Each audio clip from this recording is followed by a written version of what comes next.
Bon, on savait qu'on allait passer une période compliquée. Compliqué, mais bon, mais à ce point-là. Pas une fermeture sec comme ça. Fermeture sec comme ça. C'est arrivé de façon quand même brutale. Ah bah clairement. Nous quand on était en bureau, quand Hervé nous l'a annoncé, quand tu l'as appelé. On était tous en bureau, putain, on savait plus quoi quand on a pris. Alors j'imagine vous, de toute façon c'est tombé. Le pire aussi, bon, à Calais c'est quoi?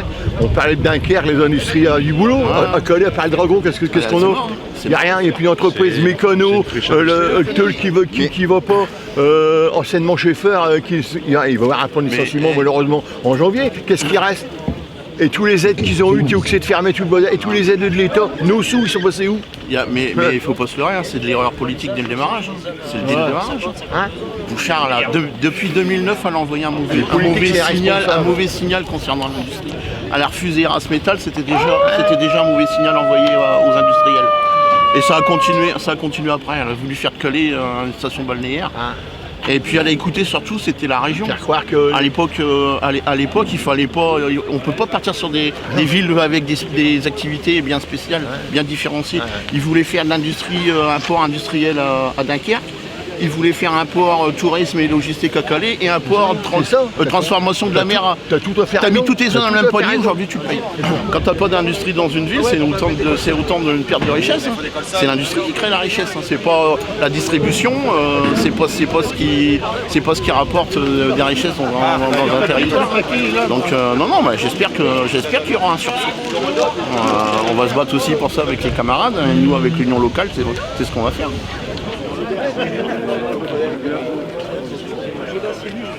Nous on charge les camions, on fait de la coupe. Il y a du gestionnaire de magasin. Et ce qu'il y aura, c'est que de toute façon là on attend le 4 décembre le CSE central de Prismian. Parce qu'à l'heure actuelle, nous, on ne sait pas encore ce qu'on va devenir. Mais bon, de toute façon, la finalité, ça serait d'être licencié comme nos collègues. Moi, ça fait 19 ans que je suis là. Donc il y a madame qui est ISS, elle, avant on était ISS, elle a 31 ans, hein, Elisabeth, toi 35 ans d'ancienneté, donc voilà. L'ISS, ça fait quoi comme... C'était la prestation avant, là c'est du nettoyage, et nous avant on était ISS aussi, on faisait de la logistique, exactement ce que Kuehne+Nagel a repris en contrat. Tous les salariés de Kuehne+Nagel, ils n'ont pas de possibilité d'être pris ailleurs? Le plus proche c'est Douvrin. Donc vous voyez, avec des salaires au SMIC, on ne pourra pas... Alors pourquoi merci patron? Merci patron. Il est gentil quand même, il est gentil il nous met dehors. En plus il fait froid. Comme vous n'aimiez pas travailler, ça tombe bien. Ouais, en plus. C'est pas bien de dire ça. Moi en fait tout ce qui était touré, tout ça, je vidais tout ce qui restait, les déchets, tout ça. Et après je remettais devant les machines pour qu'ils réutilisent pour remettre de la fibre au-dessus. Vous êtes combien de Cap Énergie? On est à peu près une quinzaine. Là il reste une quinzaine. Donc en fait là ce qui se passe c'est qu'en fait on parle on parle des 82 salariés de Prismian, mais en fait ça impacte beaucoup plus de monde que ça. Avec tous les sous-traitants qu'il y a. Eiffage, il y a ISS et puis Kuehne+Nagel. Ça impacte tout ça. À peu près combien de personnes ça fait alors, pas loin des 200 à peu près. Et vous, pour vous, est-ce qu'il y a des possibilités de reclassement derrière? Nous, en fait, comme on est extérieur, on a un atelier. On a déjà une entreprise. On a une entreprise, nous, on est sous-traitant. Donc nous, on a un atelier. Donc tous ceux qui vont quitter ici, quand ça fermera, ils reviennent à l'atelier. Avec une perte de salaire? Avec une perte de salaire, parce qu'ici, il faut les tourner, là-haut, ils les feront pas. Il y avait des postes ici, là-bas, il n'y a pas des postes 7 jours. Et nous, c'est la deuxième boîte. On a perdu Mécano il n'y a pas longtemps. Et on était aussi en sous-traitance pour eux. Vous avez perdu des chats noirs, vous, non? Ah bah ouais. C'est à croire, peut-être. Mais c'est vrai si on vous envoie 4 N6, on va tout. Non, mais on n'a pas de chance, c'est vrai que c'est tout le Haut-de-France. À part Dunkerque où ils ont fait l'usine de batterie, mais sinon il n'y a rien qui tient. Parce que là, vous, pour Cap Énergie, à part Prismian, du coup, vous aviez Mécano, Prismian, et après vous aviez autre chose? Non, pour l'instant, non, il n'y a rien. Prismian, c'est des foudres. C'est des 8 000 euros, quelque chose comme ça. C'est les boîtes de chat qui vont à 8 000. À 8 000.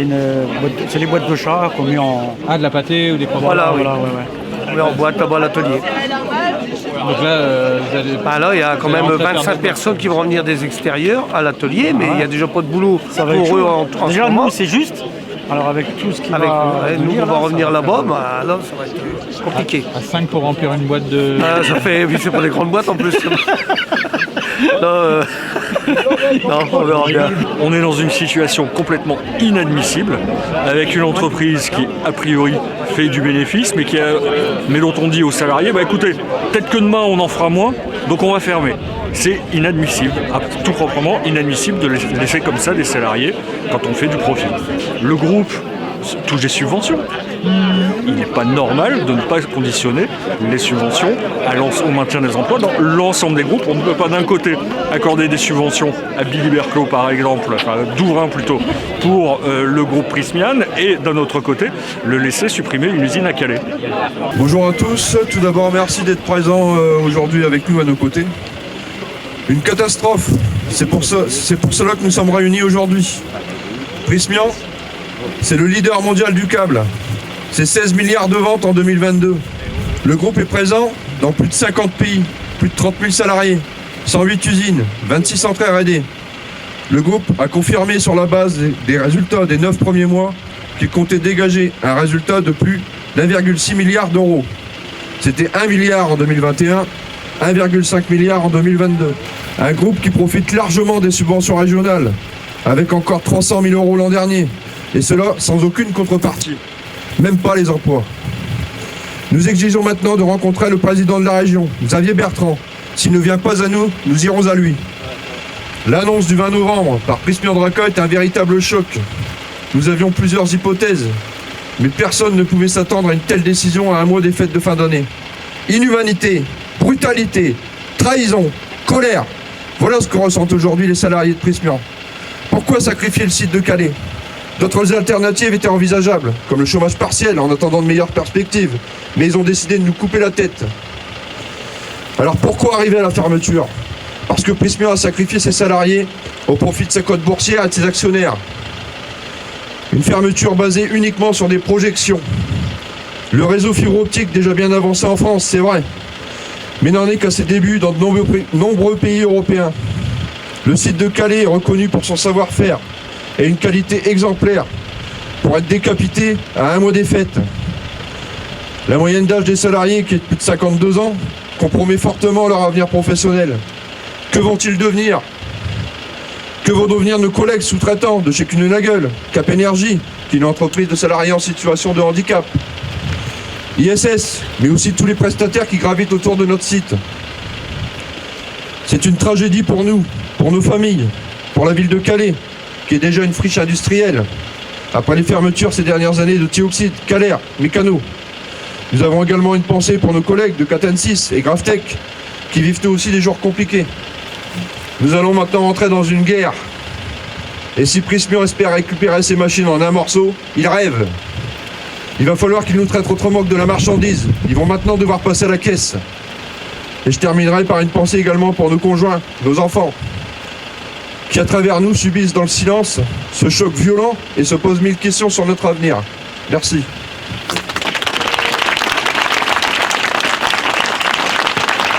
Depuis ça, qu'on a appris cette fermeture, Beaucoup de messages autour de vous, des gens, beaucoup de messages de soutien, d'employés, d'autres entreprises, tout ça. Ouais. J'ai eu aussi le directeur de cabinet de Xavier Bertrand au téléphone. Ouais. Les seuls qu'on n'a pas encore vus ni entendus, c'est la mairie de Calais. D'accord. Oui, on va revenir au boulot lundi. De toute façon, les salariés continuent à venir aux heures prévues dans le cadre de leur planning. D'accord. Même si on ne travaille pas, on est là tous les jours aux heures prévues. Le responsable de prod qui est présent aujourd'hui, Jonas Susbach, qui est danois, a été convoqué le même jour que nous et ils lui ont dit de ne plus revenir à Calais. Donc comme c'est lui qui a attribué la tâche aux salariés, on n'a plus personne qui nous donne des tâches. Pour le moment, je pense qu'il nous laisse digérer la nouvelle, mais il va revenir à la charge pour qu'on finisse ce qu'il y a à faire. C'est un peu votre usine, quoi. C'est ça, c'est ça. De toute façon, on ne la laissera pas partir comme ça.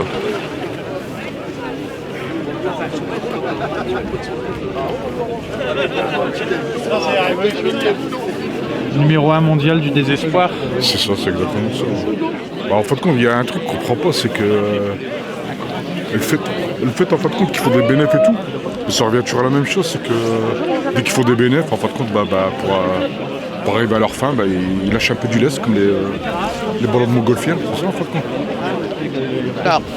Alors notre cher directeur, Jérôme Boyoval, était fan de Formule 1 et prenait toujours à exemple l'écurie de Formule 1.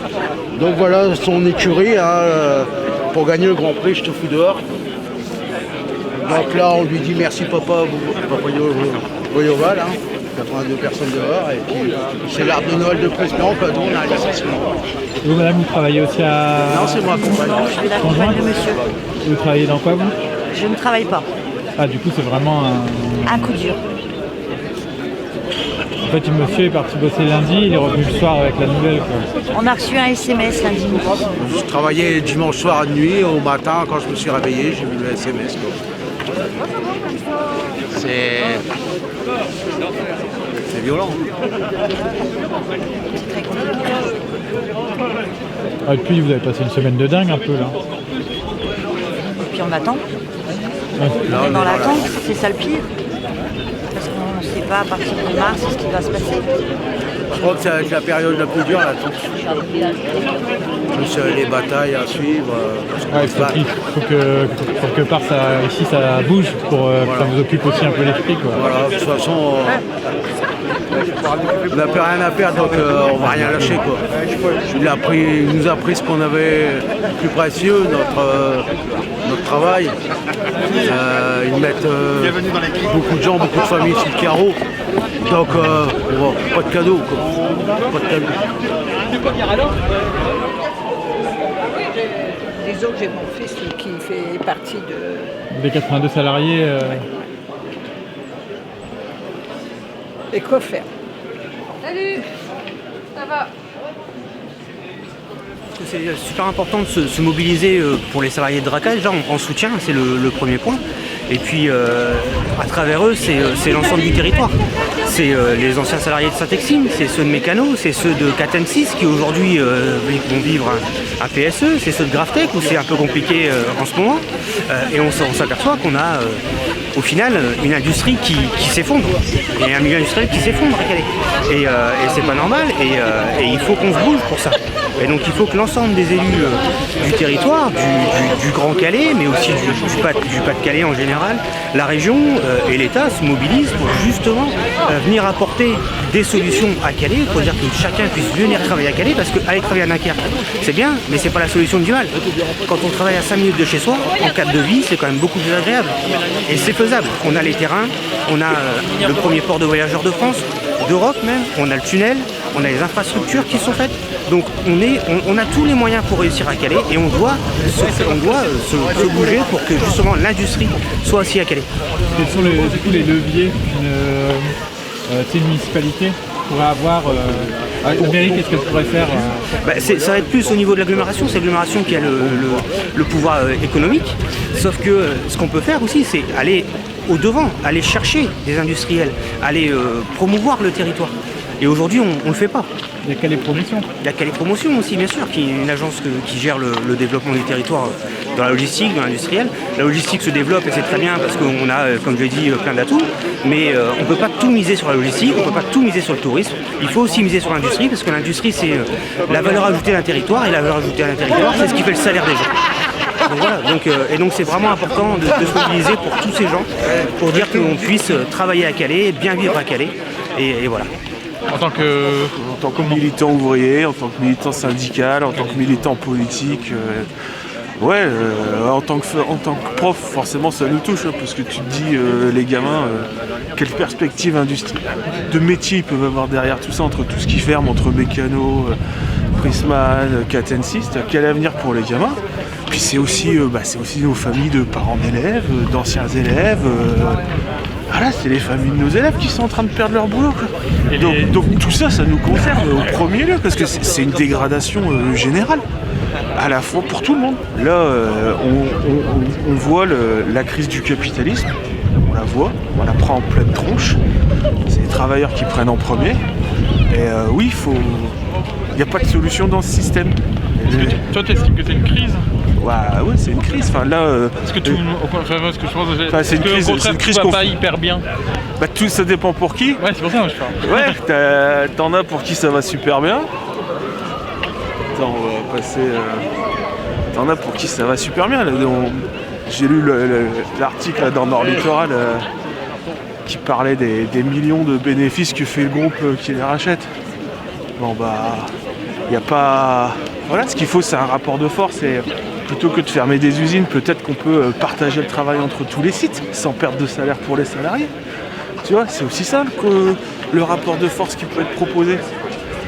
C'est aussi ça qu'on peut défendre. Mais pour ça, il faut s'affronter aux capitalistes. Et parfois, on se demande aussi... Là, t'entends parler, oui, à l'échelle de la France, tout est câblé. Ouais, d'accord. Mais à l'échelle de l'humanité, est-ce que tout est câblé à l'échelle de l'humanité? Alors oui, apparemment, tu commences à avoir des boîtes qui s'intéressent à aller câbler l'Afrique et l'Amérique latine parce qu'il y a du pognon à se faire. Mais tu vois, nous, ce qu'on défend, c'est l'idée que si c'était la population, si c'était les travailleurs qui contrôlaient la production, eh ben on produirait selon les besoins de la population, pas selon les besoins d'un marché. Mais pour ça, ce qu'on défend, nous, comme idée, c'est faut renverser ce système. Faut renverser ce système capitaliste. Et ça, c'est compliqué. C'est un rapport de force.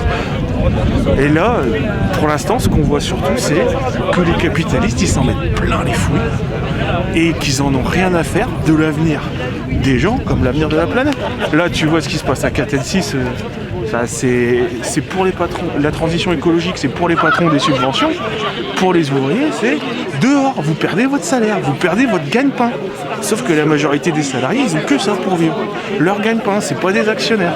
Une question un peu ingrate. Comment, toi, tu parlais de renverser le capitalisme. Comment on fait à Calais? La première étape. Tu sais, quand on dit objectif court terme, moyen terme, long terme, ça serait comment? J'en sais rien.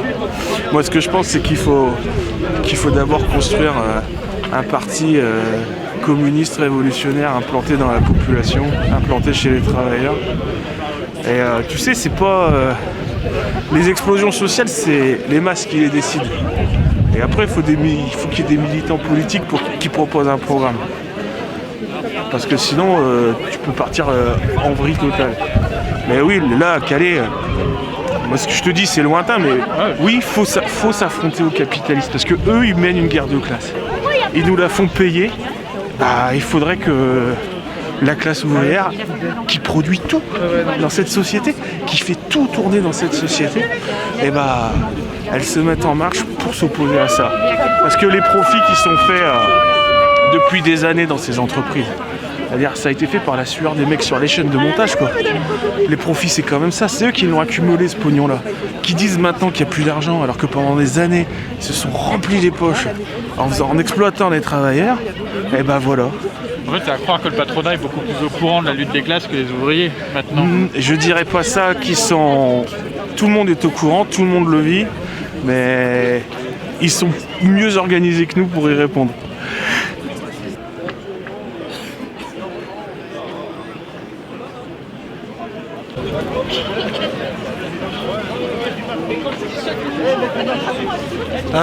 Je dirais que c'est une succession de fermetures, un enchaînement d'événements qui commence quand même à être difficile à encaisser. Alors forcément, chaque situation est différente, mais quand même là ça commence à faire beaucoup en une année. Forcément que ça prend au triple parce qu'on se met à la place aussi des salariés, des familles, des proches, etc. On se dit jusqu'où ça va s'arrêter. Après quelque part, ça apporte aussi un peu d'eau au moulin de la gauche. Alors ça rentrait dans le registre polémique, mais nous ça fait des années, et notamment aux dernières municipales, qu'on dénonce la gestion de la municipalité de miser tout sur le tourisme. Le développement économique de Calais est actuellement tourné 100% vers le tourisme. Pour preuve, quand Natacha Bouchard fait un salon, c'est le salon du tourisme. Elle va chercher à démarcher des acteurs du tourisme, mais jamais, voire rarement, de l'industrie. Et donc forcément que même si c'est pas la cause principale, ça reste une cause, je pense, quand même importante. Et derrière, on en paye les pots cassés, clairement. On paye aussi les pots cassés d'une politique nationale qui ne fait absolument rien pour l'industrie et préserver nos usines. Pendant le Covid, on a sans cesse regretté que énormément d'usines, malheureusement, avaient quitté la France et qu'on ne pouvait plus rien produire sur notre sol. Maintenant, là, il faudrait les paroles qu'on a eues à l'époque, peut-être les traduire en actes et faire en sorte que des belles usines comme on a là ne quittent pas le territoire, tout simplement. comment ça se fait que le maire de Calais n'a pas un pied au travers de ses adjoints, de ses élus, de son cabinet? Comment ça se fait que le maire de Calais n'a pas un pied dans toutes les entreprises et usines importantes de Calais? Il y a vraiment un problème. C'est pas possible que le maire de Calais apprenne comme nous dans la presse qu'il va y avoir une fermeture d'usine. J'ai l'impression qu'encore une fois, il y a un manque de volonté. Il y a une volonté sur le tourisme, ça c'est indéniable, mais j'ai l'impression qu'il n'y a aucune volonté sur l'industrie. Je pense qu'on malheureusement elle l'abandonne, clairement, elle abandonne l'industrie au profit du tourisme.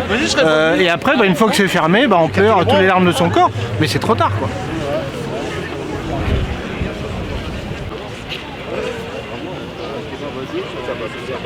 Madame le maire, elle aura une conversation avec le représentant la semaine prochaine. Il l'a su quand là? Elle voulait avoir une. Elle voulait venir, mais bon, elle voulait le convoquer, mais il peut pas, vu qu'avec la réunion qu'il va avoir au boulot, il n'y avait pas trop le temps. Donc ils vont remettre ça en fin de semaine, je pense. Là, toi, ça te fait. Là, t'estimes qu'il y a pas mal de. Parce qu'il y a à peu près 350 personnes là aujourd'hui. Je vais pas compter, mais l'état d'esprit, c'est quoi? C'est bien, je trouve. Il y a quand même pas mal de monde. Vous avez passé un peu une semaine de dingue, vous, en fait, parce que vous avez eu l'annonce le lundi. Lundi matin à 9h20. On a eu cette annonce, malheureusement. Mais bon. C'était un peu la plus longue semaine du monde, un peu, non? Sur le coup, on a été vraiment là, on savait plus quoi dire. On savait plus quoi dire. Mais bon.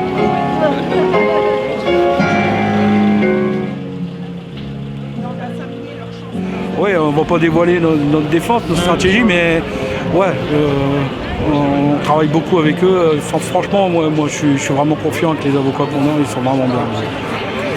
Sincèrement, on écoute, on est très attentif à ce qu'ils disent, ils sont très attentifs aux questions qu'on pose, aux problèmes qu'on pourrait avoir. Non, là-dessus, on est plutôt confiant.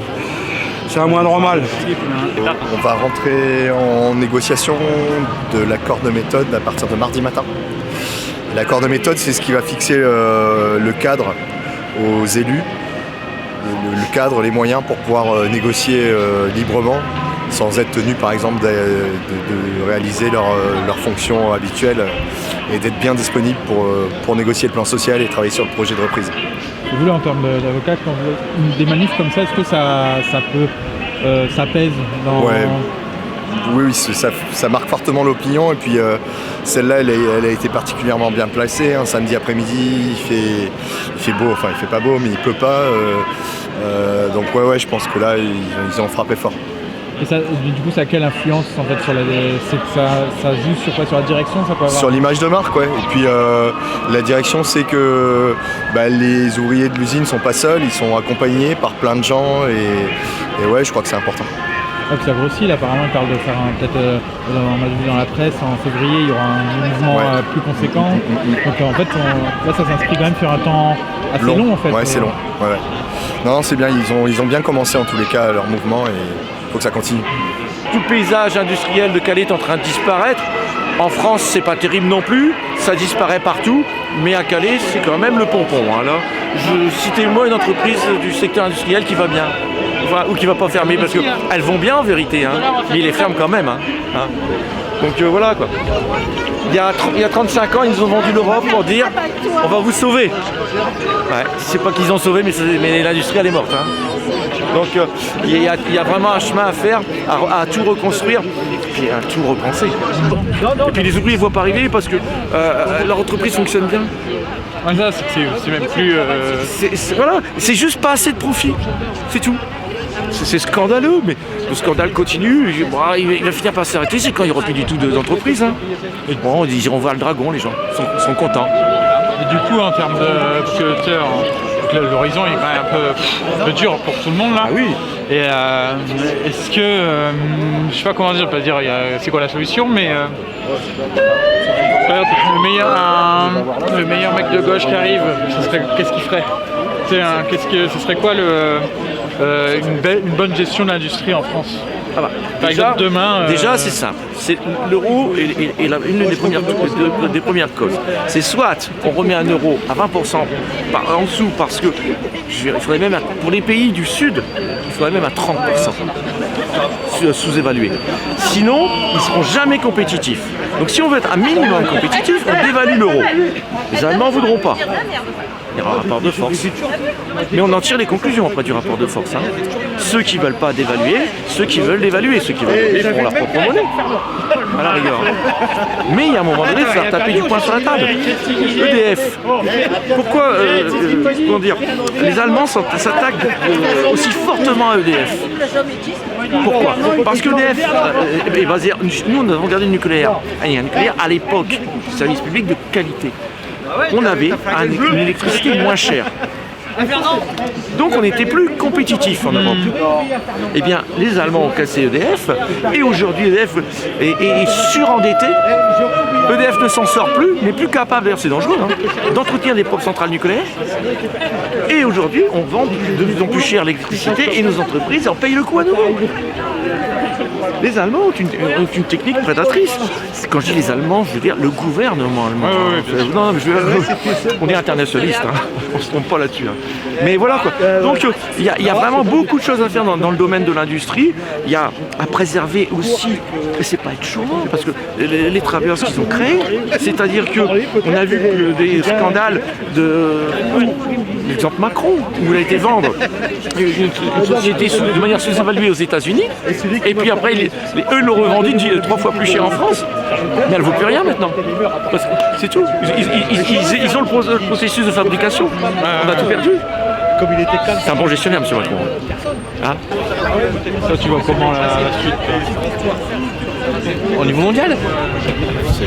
Mais moi, je crois plus à l'humain, quoi. C'est ça le problème qui se passe, quoi. Tu vois, je crois plus à l'humain, je crois plus à la force, je crois plus à grand chose, quoi. Non, mais tu vois, ce que je veux dire, c'est qu'aujourd'hui, les gens sont tellement endoctrinés, tu vois, par les médias, etc. Tu te dis, mais il y a une solution, hein, mais laquelle, quoi, tu vois, c'est un peu chaud. Mais moi, je viens pour ma famille, quoi. Je viens pour mes enfants, je viens essayer de sauver quelque chose, quoi, tu vois, un minimum, tu vois, je veux dire, j'essaie d'éveiller, j'essaie toujours d'éveiller, tu vois, mais c'est très très compliqué et t'arrives pas à trouver des personnes qui peuvent t'accompagner. Moi, c'est pour mes enfants, c'est juste ça, quoi. J'espère qu'un jour, tu vois, lui fera la même chose avec ses enfants et puis peut-être que lui, dans le futur, il y aura peut-être d'autres groupes. Je l'invite, tu vois, là il est rentré à Berthelot, mais je lui dis, vas-y, rentre dans le combat maintenant, tu vois, je lui dis, tu rentres dans le combat, rentre dans les assauts, rentre dans le truc, tu vois, pas trop pour tes droits, pas trop pour tu vois, pour les acquis, quoi. J'essaye de. Et puis, je sais pas, c'est de la lueur d'espoir, peut-être qu'il va peut-être monter un jour. C'est pas que j'y crois plus, mais j'espère. Mais nous, aujourd'hui, c'est très très compliqué. Les médias, c'est. Quand tu vois que Bolloré a encore racheté, je sais plus quoi là, il y a j'espère pas, putain, arrête. Vive Vincent. Non mais c'est fou quoi, c'est fou. C'est fou.